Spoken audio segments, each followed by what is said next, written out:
Madame la Présidente, Monsieur le Vice-président, mes chers collègues, chers amis écologistes, vous voilà avec une nouvelle proposition sur la table, la gratuité des bus.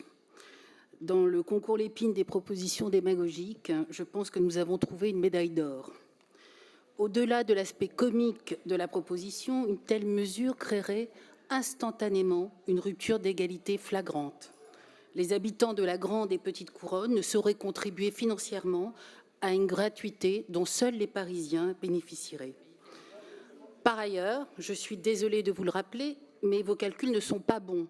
Le coût réel n'est pas de 30 millions, mais bien de 120 millions d'euros qui viendraient fragiliser les ressources d'Île-de-France Mobilité et donc sa capacité à investir dans l'amélioration du service pour tous. Cette proposition, chers collègues, est d'autant plus déroutante qu'elle émane d'une majorité municipale qui a laissé la dette de la ville de Paris atteindre des sommets records, jusqu'à 10 milliards d'euros.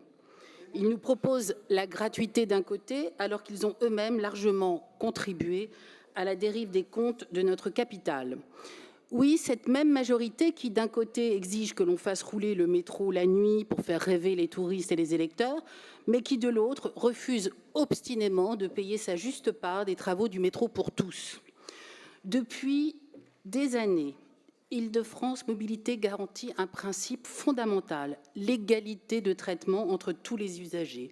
Elle garantit aussi le bon financement des transports franciliens sous l'égide de notre présidente de région, ce qui est sûrement l'une des raisons de sa bonne gestion, saluée récemment par la Cour des comptes, à la différence de celle de Paris qui a été étrillée.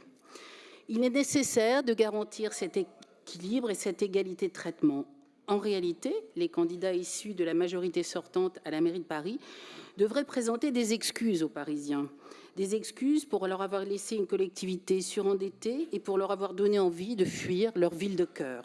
Chers collègues, protégeons les ressources d'Île-de-France Mobilité et l'égalité de traitement entre les franciliens. La gratuité n'est jamais la solution, car à la fin, il y a toujours quelqu'un qui en paye le prix. Je vous remercie. Merci Madame Spinner.